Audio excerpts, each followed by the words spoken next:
बिस्मिल्लाहिर्रहमानिर्रहीम, अस्सलाम वालेकुम। लाइव डॉक्टर शाहिद मसूद के साथ मैं हूँ सुमेरा सलीम।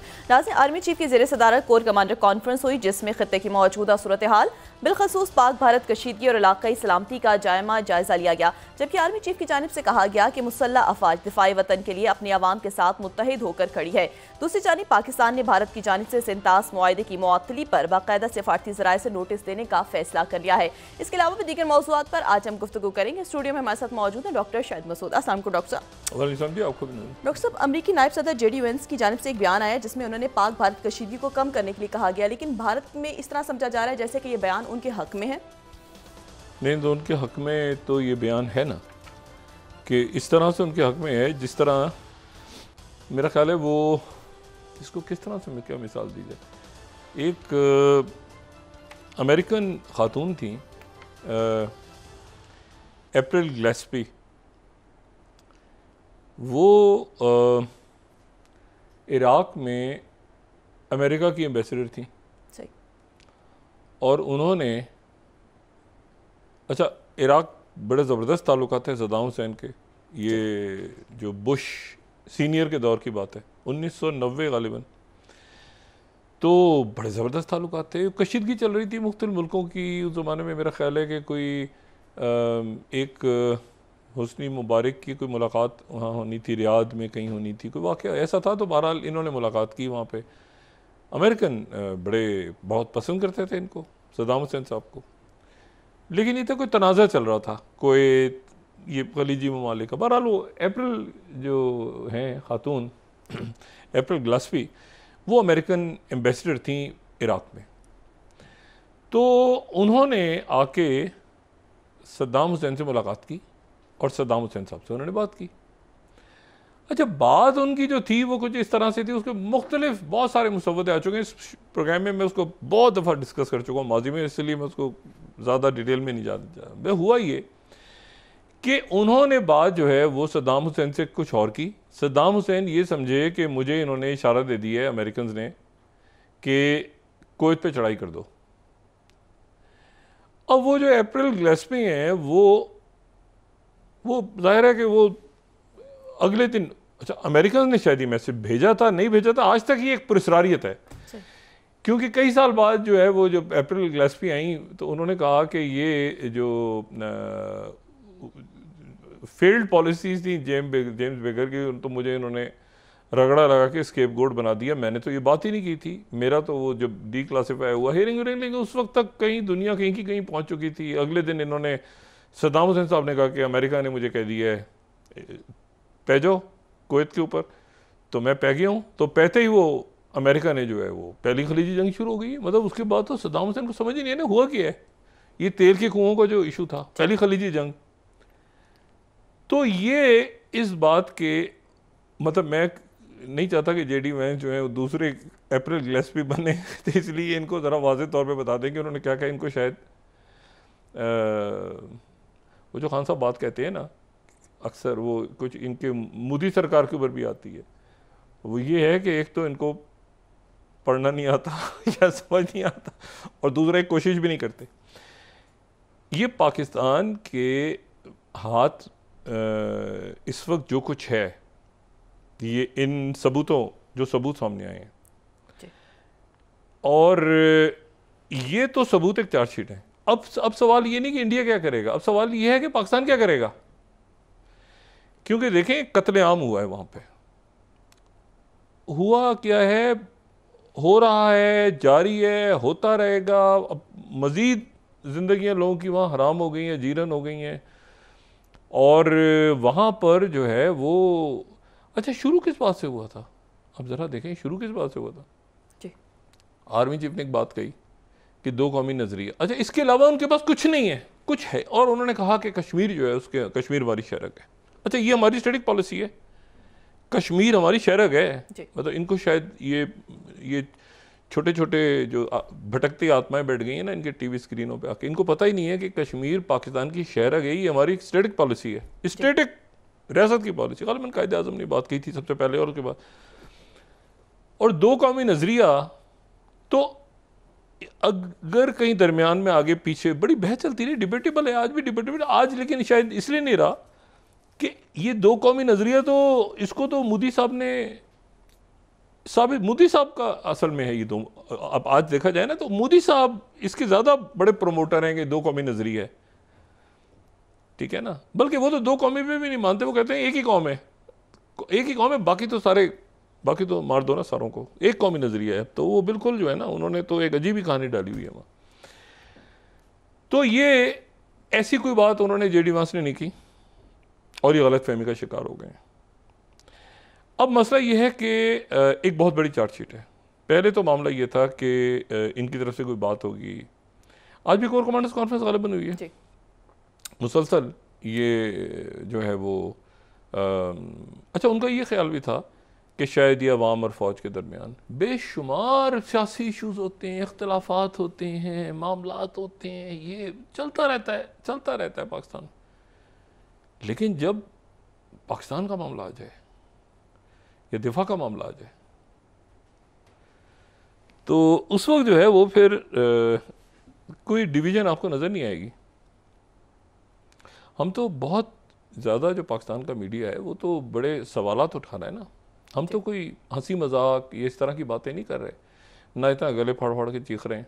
जो वहाँ पे भटकती आत्माएं जो हैं, जिन्होंने पहले दिन नहीं, मेरे ख्याल से कोई पिछले 25-30 सालों में कुछ 7-8-10 नहीं, उससे भी ज़्यादा 7-8-10 हज़ार दफ़ा वो हर रोज़ पाकिस्तान को तोड़ते हैं, फिर पाकिस्तान को बना होता है, अगले दिन फिर दोबारा तोड़ रहे होते हैं, फिर एक साजिश बना रहे होते हैं। फिर ये तो हमने कोई ऐसी हरकत नहीं की जिसकी वजह से किसी की कोई तौहीन का। ये चिकन आउट भी एक ऐसा लफ्ज़ है जो इस्तेमाल होता है थोड़ी सी बेतमान, वरना नया भी नीचे स्कूल के बच्चे मोदी भाग गया मैदान से, इस तरह का मुझे फुटेज बना के चला दें तो ये तो नहीं ना, लोग खुश हैं। आपको पता है यहाँ पाकिस्तान में अजीब हो रहा है, मोदी भाग गया मैदान से। हमने कहा नहीं भाई, ताल्लुकात हमारे और मीडिया को भी एक तरीके से रहना चाहिए। लेकिन असल बात यह कि वज़ीर आज़म मोदी गए कहाँ हैं? देखें, बात यह है सारी कि जब आपने जुर्म नहीं जराइम किए हों और दुनिया के साथ क्या कर रहे हैं, अपने ही लोगों पे जराइम किए हों, और फिर आप इस जोन में हो कि आप बड़े पॉपुलर हैं। मैंने वही बात की ना, पॉपुलर तो हिटलर भी था। हिटलर को तारीख किस नाम से याद करती है? ये अलग बात है कि वो, फिर मैं कहता हूँ कि अगर वो ईस्टर्न फ्रंट ना खोलता तो शायद तारीख कुछ और लिख रही होती। नेपोलियन भी पॉपुलर था। तो पॉपुलर होना और उसके साथ आप लोगों के गले दबा के और सर काट के कहें कि मैं पॉपुलर हो रहा हूँ, और साथ आपके एक हिजानी कैफियत रखता एक हजूम हो जो ये कह रहा हो, नारे लगा रहा हो, और आपके और जनाब वहाँ पर इसको, ये मैंने उस दिन कहा ना कि ये मैं तसव्वुर भी नहीं कर सकता था कि कभी ये लिंचिंग एक नॉर्म बन जाएगा। लिंचिंग हो रही है जी, लिंचिंग हो रही है, ख़वातीन जा रही हैं, उनको जनाब पीछे से वो गुंडे आके पकड़ रहे हैं, धक्के दे रहे हैं, बच्चों को कोई बारिश शख्सियत है उनकी तौहीन हो रही है। ये सारा आज अबुल कलाम आज़ाद और मरहूम अल्लाह उनके दर्जात बुलंद फरमाए और बाकी बहुत सी शख्सियत ज़िंदा होती हैं तो ये पता नहीं जो रह गई थी उनके साथ क्या करते। बहुत बड़ी पॉपुलेशन है, वो रेजिस्ट कर रही है इंडिया में, और वो मुसलमानों की नहीं, बाकी लोग भी कर रहे हैं। मैं इसीलिए थोड़ा सा अलग करता हूँ जो इंडिया के, थोड़ा सा नहीं, मैं तो बहुत अलग करता हूँ। ये तो गुंडों का गिरोह है, इसको छोड़ दें। वो जो इंडिया के प्रॉपर लोग हैं वो तो भाई क्या बात है उनकी। अब मसला ये है कि ये जो गायब हो गए हैं, अब क्या इनका क्या किया जाए? ये सिर्फ एक ही फ़ोन उठा रहे हैं और वो अमेरिका का फ़ोन है। अमेरिका से कॉल आती है, इन्होंने कह दिया बस सिर्फ 001 से कोई फ़ोन आए तो हमें बताना, इसके अलावा कोई फ़ोन आ जाए तो हमें नहीं बताना। अब ये ना कोई प्रेस कॉन्फ्रेंस कर रहे हैं, ना ये कोई बता रहे हैं कि क्या हुआ। अब वहाँ का मीडिया एक मंत्रा बना रहा है कि अचानक कुछ होगा, अचानक कुछ होगा, अचानक कोई लंबा कुछ होगा, आगे कुछ होगा, कोई अचानक कोई प्लान बन रहा है। ये नया उनका कैसा, अच्छा वो नहीं कह रहे। अच्छा फिर वो राजनाथ सिंह आए, चुन चुन के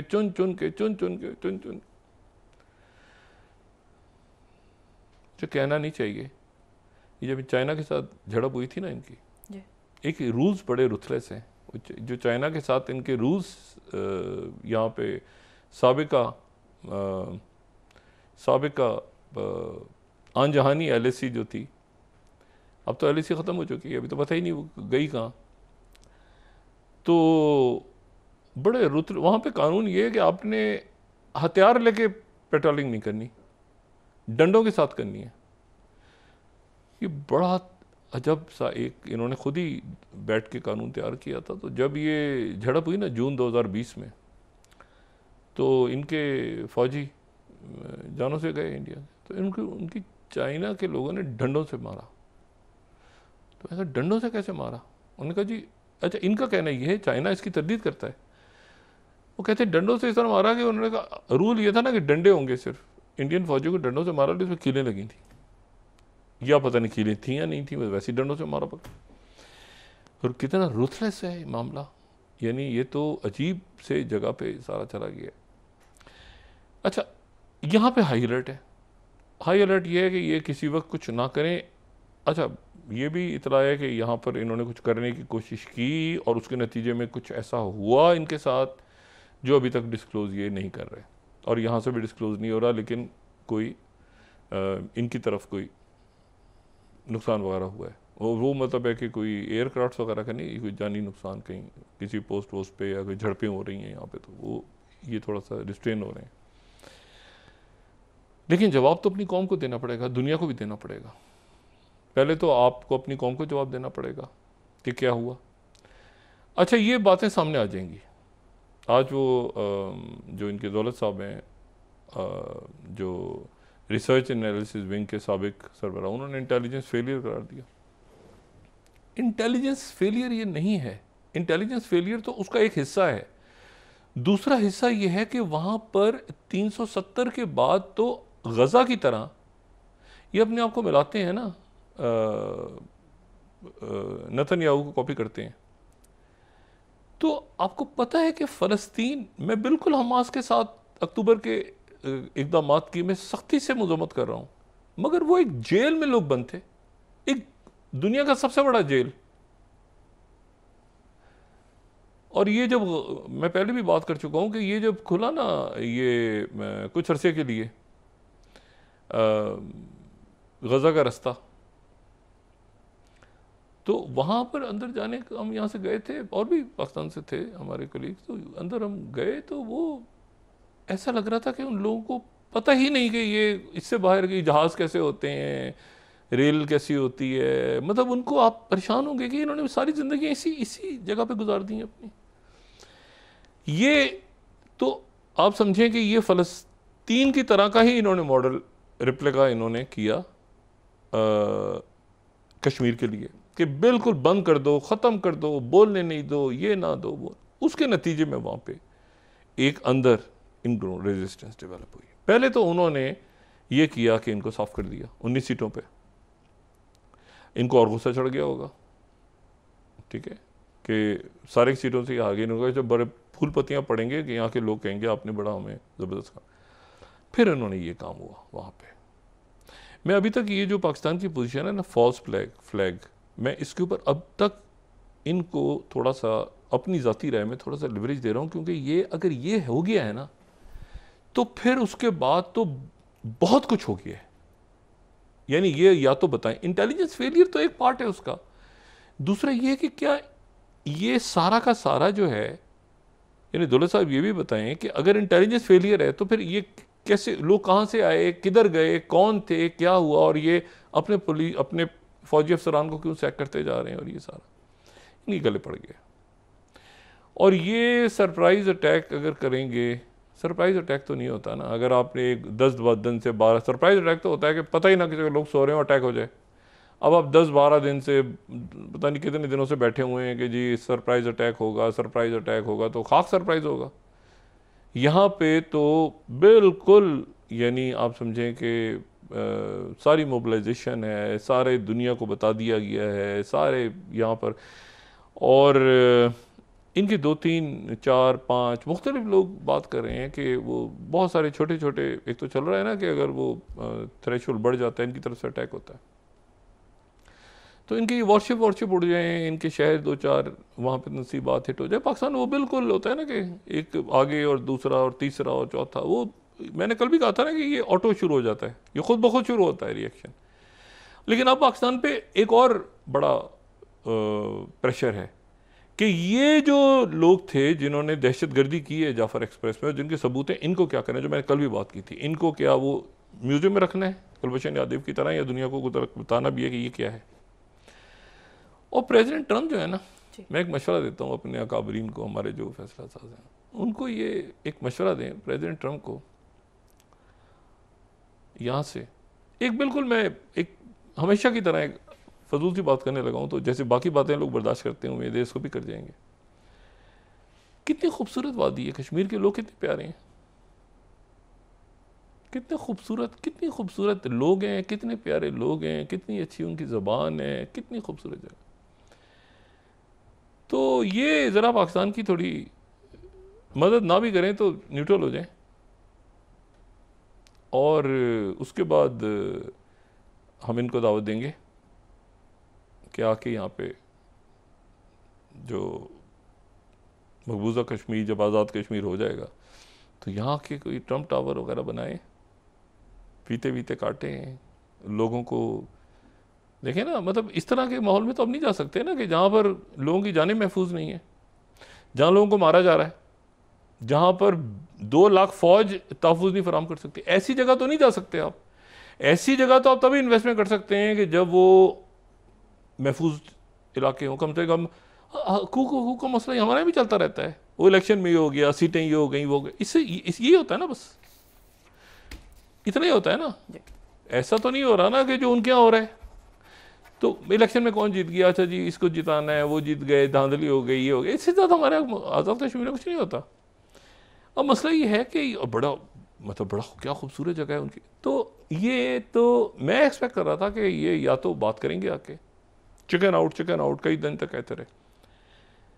इनके सारे जो है ना, एक तो समंदर में इनका जो क्या है उसका नाम, वो जो एयरक्राफ्ट कैरियर है, वो तो कभी ना कभी, आज नहीं कहीं नहीं, मैं बात नहीं कहना चाह रहा, वो दुनिया की कई ताकतों के नज़रों में है। वो तो आप बस उसको तो आप ये कहीं, मेरे ख्याल से उसको कोई समंदर से उतार के उसके पहिए भी ये लगा के उसको बाएं, वो कई ताकतों के नज़रों में, कई ताकतें दुनिया की कई ताकतें।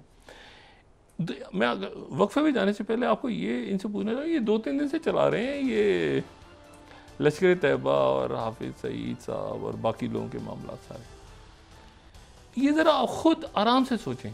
अब इनके सीनियर डिप्लोमेट्स वो आ गए हैं ना, उसमें नए जो एडवाइजरी बोर्ड वगैरह बना है, तो ये जो वाक़या हुआ था ना, अफसोसनाक वाक़या, दहशतगर्दी, प्रॉपर दहशतगर्दी हुई थी, ये जो मुंबई अटैक हुए थे, और कोई शख्स दुनिया को उसको फेवर नहीं कर सकता।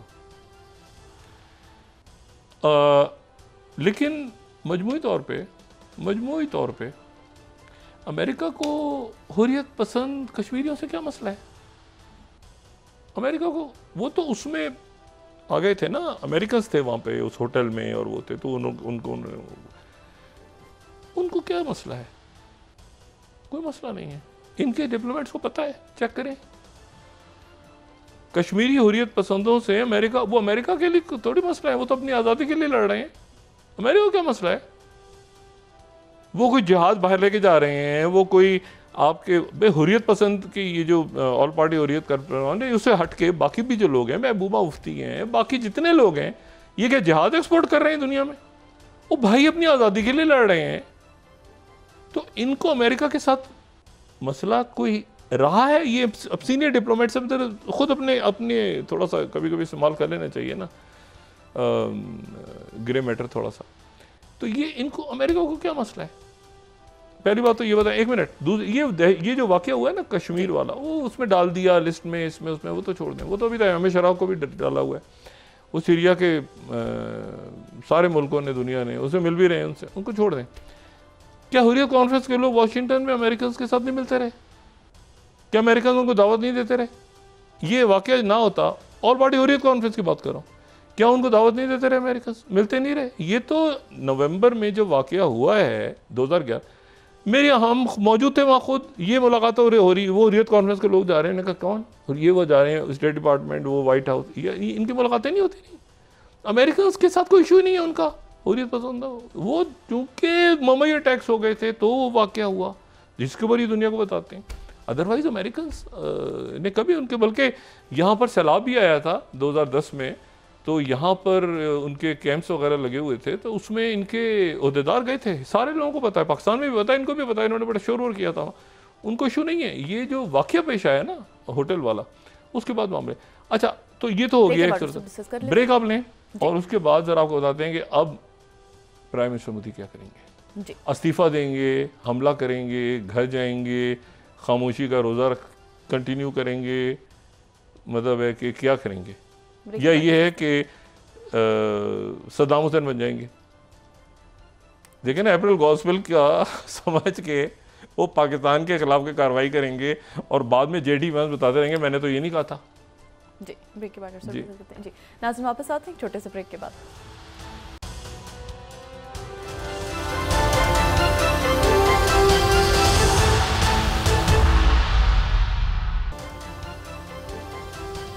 वेलकम बैक नाज़रीन। डॉक्टर साहब आप कह रहे थे जंग हो या ना हो इनके वारशिप चले जाएंगे। जिनकी वॉरशिप्स जो हैं वो जो हैं वो इनके चंद करीबी, जिनको ये बहुत अच्छा अपना इत्तेहादी समझते हैं, उनको भी पसंद नहीं है। और वो भी देखें, बाकी तो ये खुद जाएंगे ना, खुद ये समझें ये इनका क्या है INS विक्रांत और ये सारा, वो उसकी वजह ये है कि वो चाहते हैं कि ज़रा ये ट्रेड डील फाइनल होने से पहले ज़रा एक बहुत कमज़ोर पोजीशन में आ जाएं। ट्रेड डील वगैरह जब साइन होगी तो बहुत वीक विकेट पे आ जाएं, तो उसके बाद इनके साथ ये खुद इनको पता होना चाहिए। देखें टीवी पे बैठ के कहना कुछ और है, प्रिंट में जो बात छपी है, मैं 37 बता रहा हूँ आपको, times of India, US back stabs India, कमर में अमेरिका ने छुरा घूम दिया, शील्ड्स पाकिस्तान सवालिया निशान, JD Vance shock message to Modi on Pahalgam revenge, यानी करो लेकिन ऐसे करना कि खुद करके और बातचीत भी आपस में करो। हमारी तरफ से आज की शायद टीम वगैरह अनाउंस हुई है, मुझे नहीं, मैं कंफर्म नहीं, लेकिन बहरहाल कि इन्वेस्टिगेट कैसे करें। पाकिस्तान में for a very long time ये बात पाकिस्तान के लोगों में बिल्कुल ये सरायत कर गई है कि जो सियासी फ़रोही इख्तलाफात हैं वो हैं, चलते रहेंगे, सब कुछ होता रहेगा, लेकिन ये दो कौमी नज़रिया और वहाँ पर क्या हो रहा है और क्या हुआ है उसके बाद। पाकिस्तान में भी तो लोग सोए हुए थे ना, यहाँ पर भी तो इससे पहले ऐसी क़यादतें आई हैं ना जो ये टमाटर आलू प्याज की तिजारत में ज़्यादा इंटरेस्टेड थे, बजाय इसके कि आप अपनी कौम, अपना मुल्क और अपने मज़हब, या और हमारे मज़हब में एक बात ज़हन में रखें, हमारे जितना हमारे मज़हब में, मैं उन्हें अक़लियतें नहीं कहता, हमारे मज़हब में दूसरे मज़ाहिब का एहतराम है, शायद ही किसी मज़हब में। अच्छा, तो और उनके साथ कोई ज़्यादती होती है तो सबसे पहले पाकिस्तान में हंगामा होता है कि इनके साथ क्यों हुआ। पाकिस्तानी को यानी मुसलमान कोई हो जाता है तो इतना नहीं होता, तो आम वाक़यात होते रहते हैं, लेकिन उनके साथ कोई हो जाता है ज़्यादा मुल्क इकट्ठा होता है, क्योंकि उनके हकूक़ तहफ़्फ़ुज़ इस्लाम में बहुत इंपॉर्टेंट है। अच्छा, अब आप आ जाएँ कि जी तो ये टाइम्स ऑफ इंडिया कोट किया मैंने, दोबारा ज़रा दिखाएंगे। 37 कमर में छुरा घूम दिया, अमेरिका ने इंडिया के और पाकिस्तान को बचा लिया, और JD वैंस, ये अखबार सही कोट कर रहा है, बाकी टीवी पे जो हो रहा है उसको आप छोड़ दें, वो सारी बातें छोड़ दें। अच्छा, दूसरे जो हैं वो ये हैं कि वहाँ पर एक बड़े ज़बरदस्त साहब हैं, ये मेजर जनरल रहे हैं ALM फजलुर रहमान इनका नाम है, ये बांग्लादेश में इस वक्त जो है ये हेड कर रहे हैं बांग्लादेश राइफल्स का जो मैसेकर हुआ था 2009 में, उसके लिए एक इंडिपेंडेंट इंक्वायरी बैठी है, और ये मोहम्मद यूनुस के बहुत करीब है, डॉक्टर मोहम्मद यूनुस के ये बहुत करीब है। इनका नाम है major general ALM Fazlur Rahman. इन्होंने ये बयान दिया है कि नॉर्थ ईस्ट भारत की जो रियासतें हैं उन पे फौरी तौर पे कब्जा कर लिया जाए अगर पाकिस्तान पे भारत हमला करे।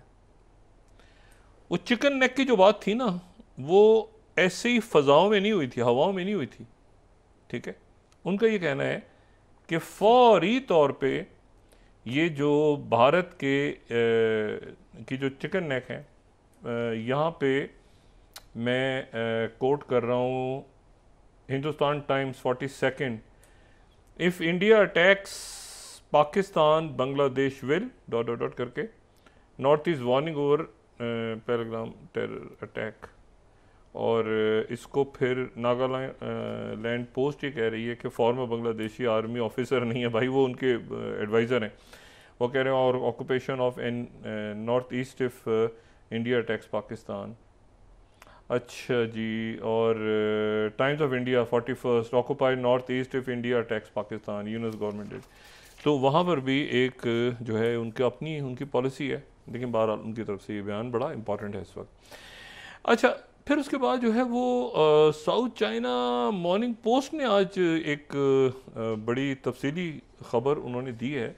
ये 35 हम देखें, उन्होंने कहा Pakistan air force showcases advance Chinese weapons as tension escalate with India.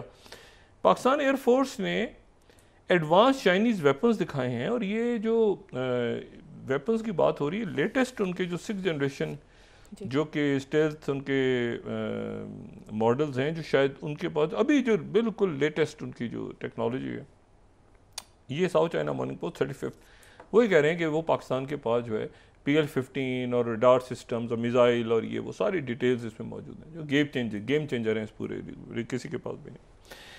अच्छा, तो ये तो हो गया अब यहाँ पे जो मामला है। अब उसमें ये क्या करते हैं, कैसे करते हैं, इन्वेस्टिगेशन करवानी तो ज़रूर पड़ेगी कि क्या हुआ था वाक़या, ठीक है। और बाकी ये है कि अब वो सतही सी बातें रह गई कि ये देखें ना, ये पानी बंद कर दिया, तो ये भी ये आहिस्ता आहिस्ता सब वापस होगा सारा मामला। लेकिन ये बात अपनी जगह रह जाएगी कि वो कत्लेआम किसने किया, और ये है कि यहाँ पाकिस्तान में दहशतगर्दी कैसे हुई। प्रेसिडेंट ट्रंप ने अपने पहले करीबी साथी को बलि का बकरा बना दिया। बलि का बकरा भी बस बना दिया, ऐसे ही बनाया है, बस उसको पता भी नहीं चला कि मेरे साथ हुआ क्या है। और वो है उनके नेशनल सिक्योरिटी एडवाइज़र, उनको फायर कर दिया।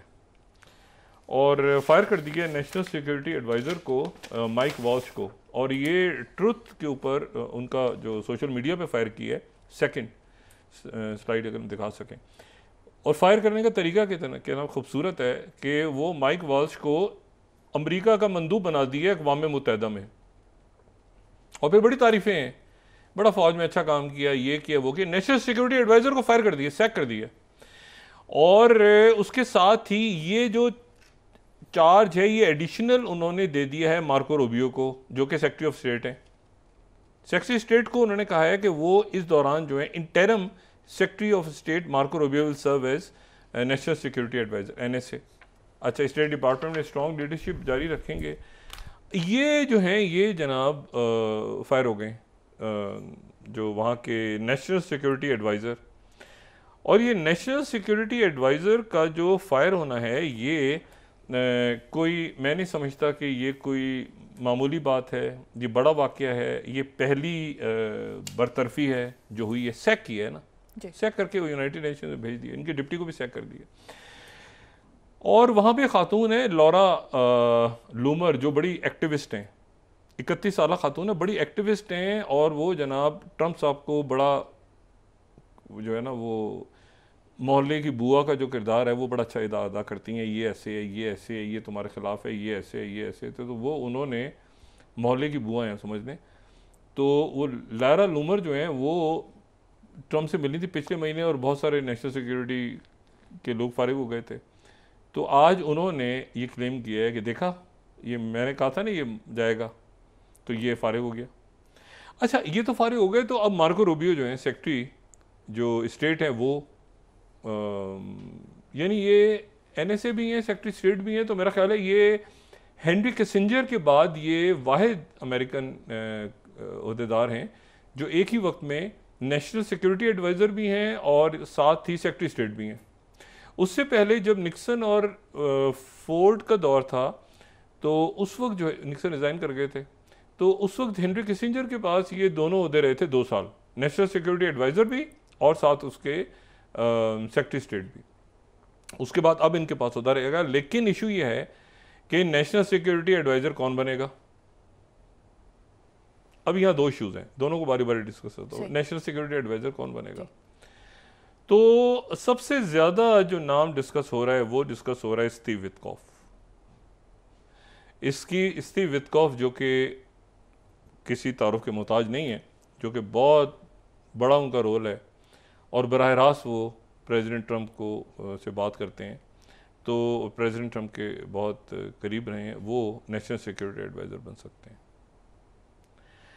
लेकिन मसला ये है कि एक और शख्सियत भी बेजार है, उसको भी लगता है कि मैं भी किसी वक्त फायर होने वाला हूँ, और वो ये सेक्रेटरी स्टेट खुद है मार्को रूबियो। ये मार्को रूबियो भी मुतमईन नहीं है। ये सारे खेल से ग्लोबल जिसना चेस बोर्ड है उसमें यही नहीं, स्टीव विटकॉफ है और प्रेसिडेंट ट्रंप है। वो चाहे रशिया से बात होनी हो, चाहे ईरान से बात होनी हो, चाहे वो यूरोप से बात होनी हो, चाहे वो हमास के मामलात हों, चाहे वो कुछ भी हो, तो उसमें कहीं मार्को रूबियो नज़र आ रहे हैं? नहीं नज़र आ रहे। वो तो शरीफ आदमी, वो भी बेजार हैं कि यार मैं यहाँ क्यों बैठा हूँ मट्टी का मादू बन के। तो वो भी, उनको भी लगता है कि मुझे किसी भी वक्त फायर कर दिया जाएगा और मेरी जगह कोई और आ जाएगा। अच्छा, अब नेशनल सिक्योरिटी एडवाइज़र आर्जी तौर पे बनाया ना उनको, तो ये मुस्तकिल तो होता नहीं रहेगा। तो नेशनल सिक्योरिटी एडवाइज़र के लिए तो स्टीव विटकॉफ का नाम चल रहा है और मार्को रूबियो भी। अच्छा, एक और नाम भी चल रहा है, वो नाम जो है वो भी बड़ा इंटरेस्टिंग है, और वो है रिचर्ड ग्रेनल। रिचर्ड ग्रेनल जो है, मेरे ख्याल में पाकिस्तान में काफ़ी लोग जानते हैं रिचर्ड ग्रेनल को। तो रिचर्ड ग्रेनल जो है उनका नाम भी चल रहा है एज अ, यानी दो, अगर स्टीव विटकॉफ और उनके बाद दूसरा जो नाम आ रहा है वो आ रहा है ये रिचर्ड ग्रेनल का। रिचर्ड ग्रेनल जो है ये काफ़ी खामोश सफारतकारी वगैरह इन दिनों करते रहे हैं और ट्रंप के बड़े करीब रहे हैं, और ये एक्टिंग डायरेक्टर नेशनल इंटेलिजेंस रहे हैं एक दौर में। यानी जो तुलसी गैबार्ड वाली सीट है उस पर आर्जी तौर पे ये आ गए थे पहले टर्म में, और ट्रंप के बड़े करीब रहे हैं। और ये बहुत ज़्यादा उनका जो मेक अमेरिका ग्रेट अगेन वाला जो है, तो इनके ऊपर कोई इतराज़ भी नहीं, तो ट्रंप के बिल्कुल उसमें, क्योंकि उस वक्त ये था ना कि ट्रंप फायर किए जा रहे थे, इस पर भी ट्रस्ट नहीं है, उस पर भी ट्रस्ट नहीं है, तो किसको मैं ये इंपॉर्टेंट ओहदा दूँ। तो आखिरी दिनों में जिसको उन्होंने ये ओहदा दिया था वो रिचर्ड ग्रेनल थे। तो रिचर्ड ग्रेनल भी उनके उस लाइन में लगे हैं, क्योंकि ये फारिग होते जा रहे हैं। मार्को रूबियो भी मेरा ख्याल है नहीं टिक पाएंगे ज़्यादा अरसे तक। मार्को रूबियो जो है वो बहुत ज़्यादा अच्छा, ये जो माइक वॉल्स हैं ये रशिया के ऊपर इनके ख्यालात मुख्तलिफ थे ट्रंप से, और ये नेटो के वाले से भी मुख्तलिफ थे। ये प्रिटेंड कर रहे थे अपने आप को, लेकिन बारह फारिग हो गई, और पॉलिसी ट्रंप ने बनानी है। वो जो है मार्को रूबियो जो है वो भी बहुत बड़े चाइना होकर रहे हैं, लेकिन उन्होंने हालात देख के पिछले चंद महीनों से अपनी पॉलिसी सिर्फ चाइना के टैरिफ्स तक रखी है।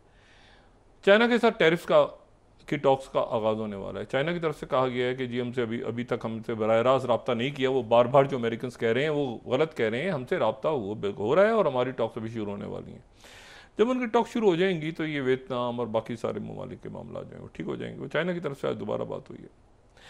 तीसरी जो 3-4 बड़े इंपॉर्टेंट वाक़यात हैं और पाकिस्तान के लिए बड़े इंपॉर्टेंट हैं, पाकिस्तान के लिए बहुत इंपॉर्टेंट वाक़यात हैं, और वो बरतानिया से है पाकिस्तान के लिए, पाकिस्तान के लिए भी और बरतानिया के लिए भी डेफिनेटली। लेकिन पाकिस्तान और इंडिया और बांग्लादेश और बाकी जितना डायस्पोरा में मौजूद है उनके लिए ख़बर बड़ी इंपॉर्टेंट है। देखिए, बरतानिया में कॉन्स्टिट्यूशनल मोनार्की है, आइनी बादशाहत है, यानी हेड ऑफ स्टेट जो है वो बादशाह मलका है, जो कि किंग चार्ल्स हैं, किंग चार्ल्स थर्ड। तो वो किंग हैं, वो हेड ऑफ स्टेट हैं, और हेड ऑफ गवर्नमेंट जो है वो प्राइम मिनिस्टर हैं। ये कॉन्स्टिट्यूशनल मोनार्की है उनके यहाँ। तो उनके यहाँ जो भी पार्लियामेंट से इलेक्ट हो जाता है वो अमूमन पार्टी का सदर भी होता है, लेकिन उसकी अपॉइंटमेंट जो है वो बादशाह या मलका करते हैं वहाँ पे। और फिर उसके बाद वो जाता है, वो जाने के बाद जो है वो फिर अपनी काबीना का ऐलान करता है। ये भी हो सकता है कि वो अपनी पार्टी का चीफ ना हो, वो अपनी पार्टी से किसी और को नॉमिनेट कर दे, ये भी तो मतलब है कि इस तरह सिस्टम चलता है। और वहाँ पर 1920 से अभी तक जो है ये 2 पार्टी सिस्टम ही है, या लिबर पार्टी है और या कंजर्वेटिव है। अच्छा, कंजर्वेटिव जो है जो जिनको टोरीज कहा जाता है, क्योंकि पहले टोरी पार्टी थी, टोरी पार्टी में से ही कंजर्वेटिव निकली थी, तो बहुत से लोग टोरीज ही कहते हैं हिस्टोरिकली इनको।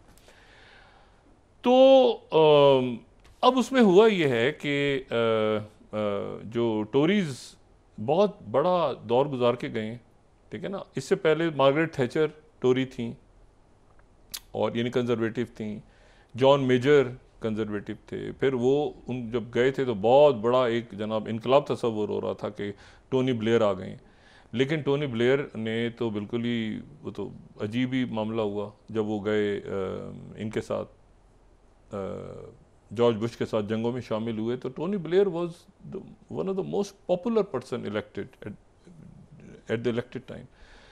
और फिर उसके बाद इनको पूडल वूडल बना के इनका सत्यानाश इन्होंने अपना किया है, तो कोई इनको पसंद नहीं करता वहाँ पे, ना दुनिया में भर में।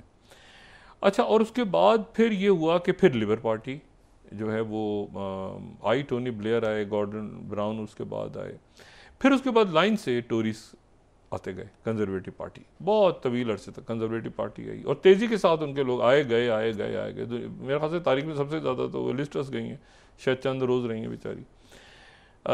लेकिन यह है कि उसमें फिर डेविड कैमरॉन, टेरी मे, बोरिस जॉनसन, ये आपकी लिज ट्रस जो हैं और ऋषि सुनाक, ये सारी फिर टोरी और कंजर्वेटिव्स थे। और उसके बाद कीयर स्टार्मर अब मौजूद हैं जो लेबर के हैं जी। अच्छा, सबसे पॉपुलर अगर वज़ीर आज़म का तसव्वुर हो तो वो तसव्वुर होता है बरतानिया का सबसे पॉपुलर वज़ीर आज़म, तो वो तो चर्चिल तसव्वुर होता है। लेकिन चर्चिल जो हैं वो पहले टोरी पार्टी में थे, पहली जंग अजीम में।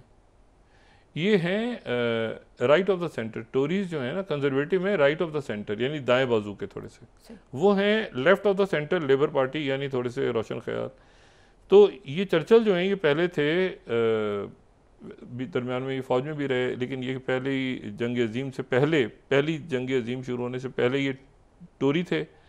और उसके बाद जो है ये जब वज़ीर आज़म बने तो उस वक्त ये लेबर के वज़ीर आज़म के तौर पे इनको दुनिया जो वज़ीर आज़म हैं वो लेबर के हैं और फिर हार गए, 45 का इलेक्शन हार गए। ये बड़ी इंपॉर्टेंट बात है कि 1945 में दूसरी जंग अजीम के ख़ात्मे तक इतना सत्यानाश हो चुका था। फ़ातिहीन तो हो गए थे, फ़ातिहीन में तो बरतानिया शामिल हो गया था कि सत्यानाश इतना हुआ था और गालियाँ इतनी बड़ी थीं और इतना बुरा हाल हुआ था कि चर्चिल इलेक्शन हार गए थे। और फिर जब उसके बाद इलेक्शन में लीडर ऑफ द अपोजिशन बन के ये इनका जो आखिरी टेन्योर बहरहाल तारीख का वो हिस्सा है। अच्छा, मैं ये बात क्यों कह रहा हूँ आज? मैं इसलिए कह रहा हूँ कि बरतानिया में पहली दफ़ा दो पार्टियाँ हैं ना, एक पार्टी इधर है, एक पार्टी अपोजिशन में, एक अपोजिशन में, एक इधर है, एक उधर। अब जनाब पहली दफ़ा ये होगा अपोजिशन पार्टी जो है लेबर हुकूमत में, अपोजिशन में तो टोरीज या कंजर्वेटिव होने से कंजर्वेटिव फारिग हो गई, उनकी जो रिफॉर्म पार्टी आ गई है। अच्छा, अब ये जो रिफॉर्म पार्टी आ गई है तो ये तो पूरी ये वो है नाइजल फराज वाली, वो जिसको डोनाल्ड ट्रंप पसंद करते हैं, वो जो कि दाएं बाजू की है, वो जो इमिग्रेंट्स के हवाले से एक राइट विंग का नज़रिया लेके चलते हैं, वो जो कहते हैं तारिकीन वतन को नहीं होना चाहिए, वो जो बिल्कुल जिनको इलॉन मस्क, वो मेन अपोजिशन में आ गए। अब ये एक प्रेशर आएगा कीयर स्टार्मर पर भी कि बरतानिया में भी वो राइट विंग जो दाएं बाजू की पार्टी है वो मेन ऑपोजिशन पार्टी बन गई है। ये कुछ छोटी बात नहीं है, वो मेन ऑपोजिशन पार्टी बन गई है। वो जो इलेक्शंस हुए हैं लोकल बॉडीज़ के और जो में वो हवा चली ऐसी है कि वो मेन ऑपोजिशन बन गए। और ये बहुत बड़ा एक वाक़या इसलिए है कि बहुत बड़ा डायस्पोरा वहाँ पे पाकिस्तान का और बांग्लादेश का और इंडिया का और श्रीलंका और बाकी मुल्कों के, हर मुल्कों के, सारे मुल्कों के वहाँ पे लोग बड़ी तादाद में रहते हैं और कई सालों से रहते हैं। तो अब जनाब ये ब्लूमबर्ग इसको इस तरह से कोट कर रहा है कि निजल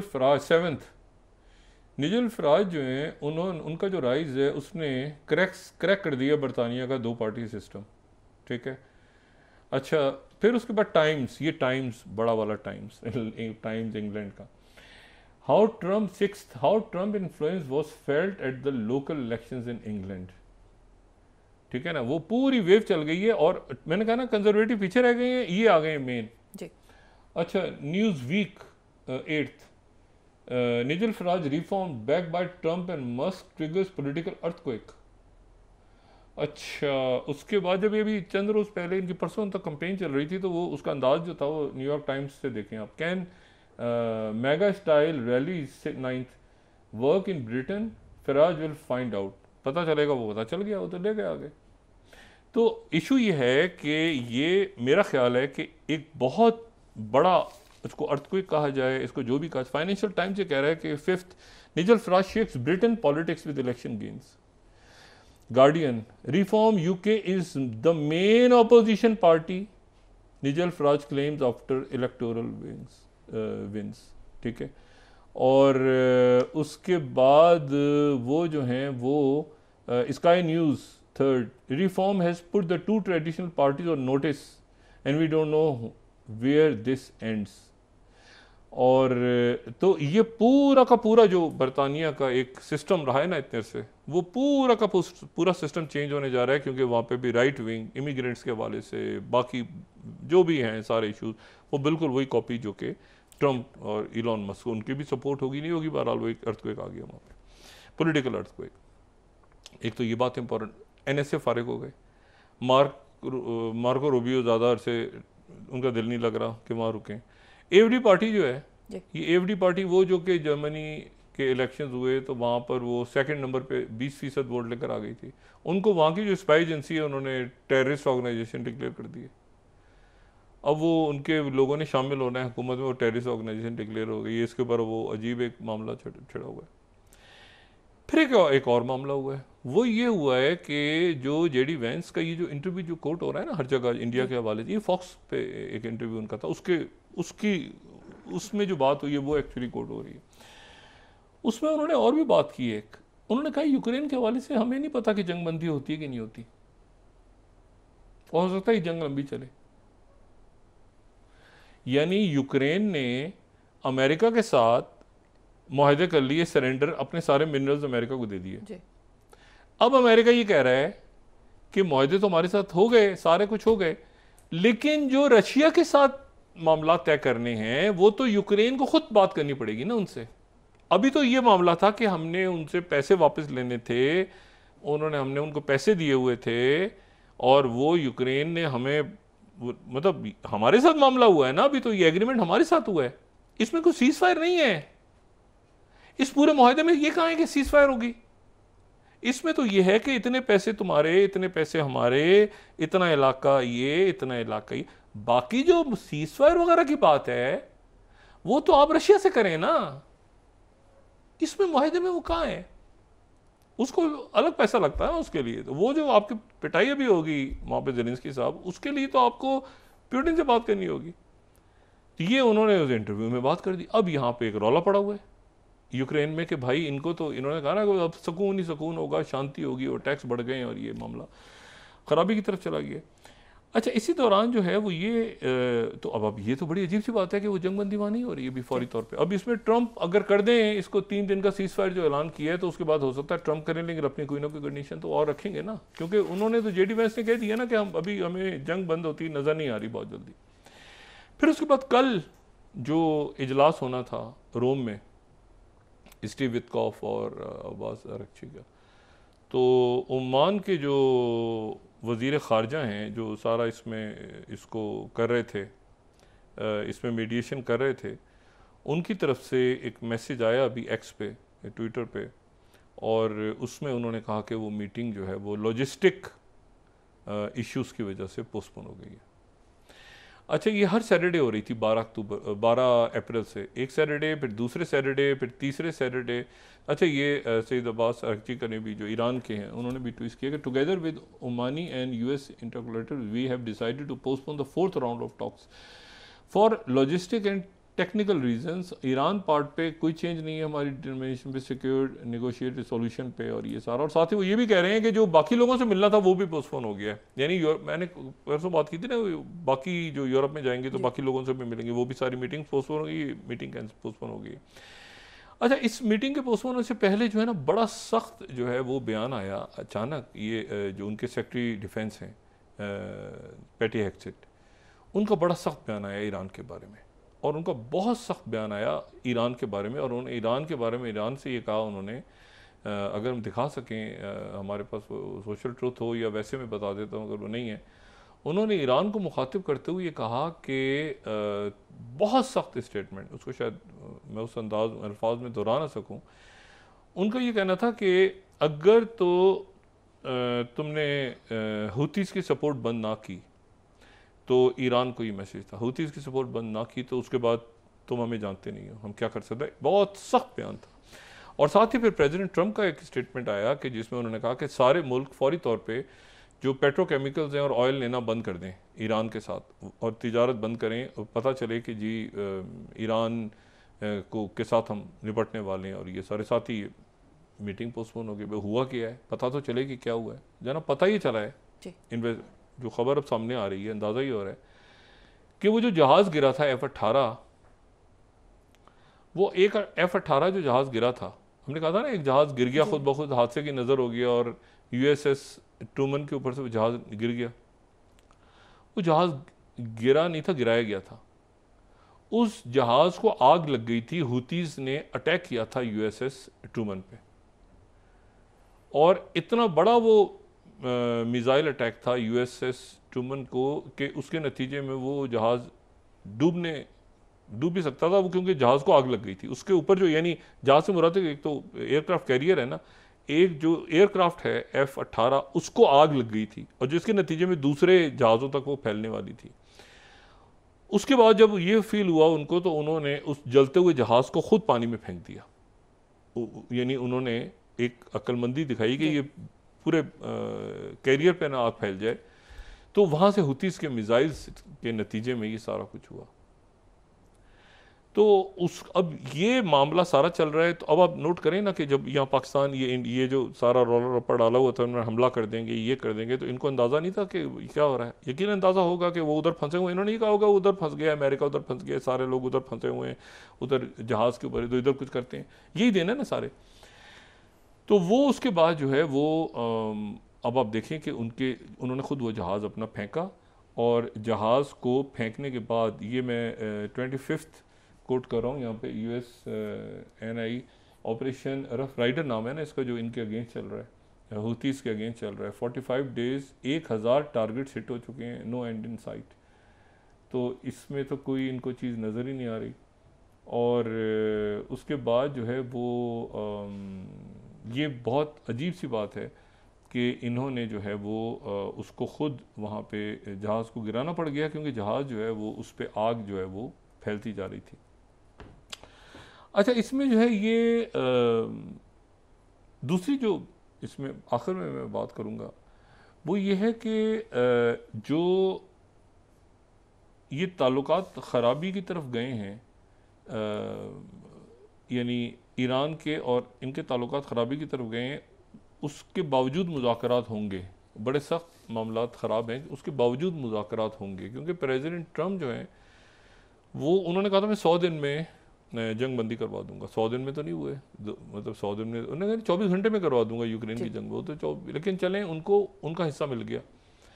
अब उन्होंने कोई ऐसी बात पुतिन से की हुई थी कि जब मैं अपना हिस्सा ले लूँ तो फिर उसके बाद तुमने बात करनी आ गई। ये समझते रहे ज़ेलेंस्की कि शायद ये बात भी हो गई हुई है कि जैसे मैं ये मैनुअल साइन करूँगा तो जंग बंद हो जाएगी।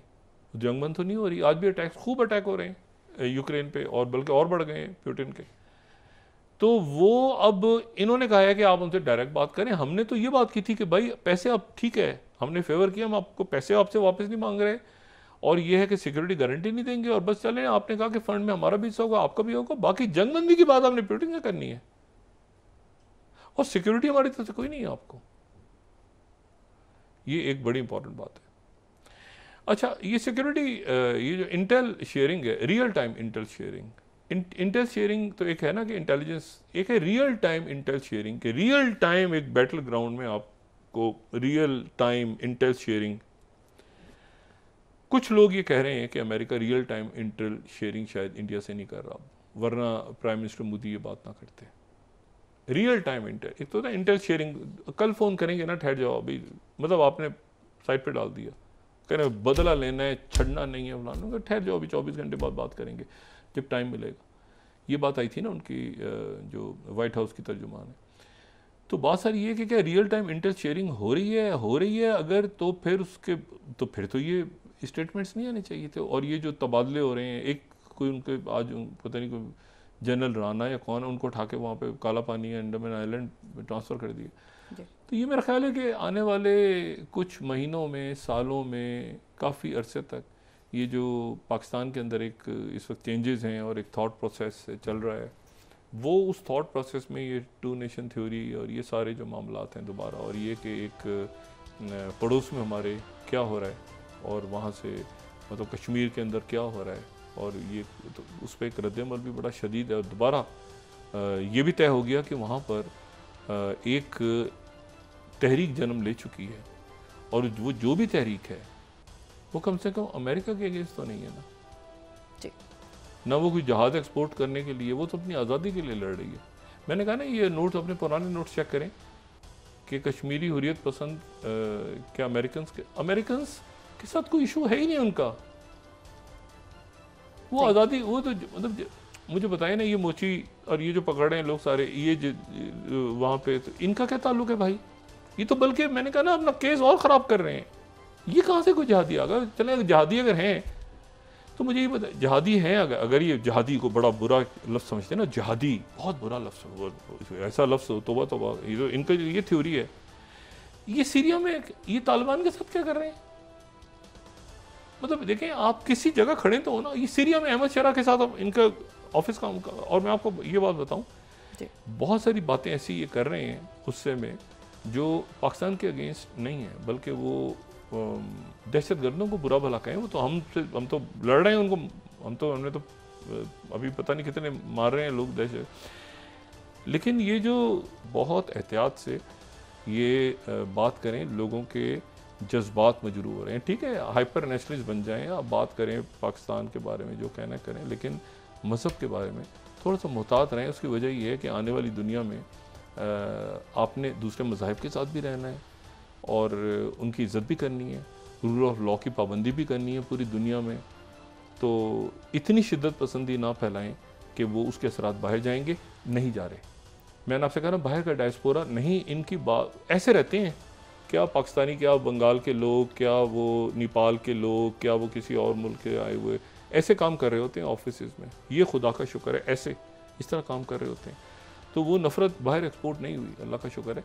लेकिन ये है कि बहरहाल मोदी साहब जो हैं, अब मैं चिकन आउट कहता हूँ तो अच्छा ही लग रहा, लेकिन ये है कि ये बस सद्दाम हुसैन ना बन जाए और ये जेडी वैंस को कहीं अप्रैल गॉस्पी ना बना दें। जी बहुत मैसेज सही समझें, जो इनको कहा गया है वही करें, अच्छे बच्चों की तरह। जी बहुत शुक्रिया, जो कि ये नहीं है।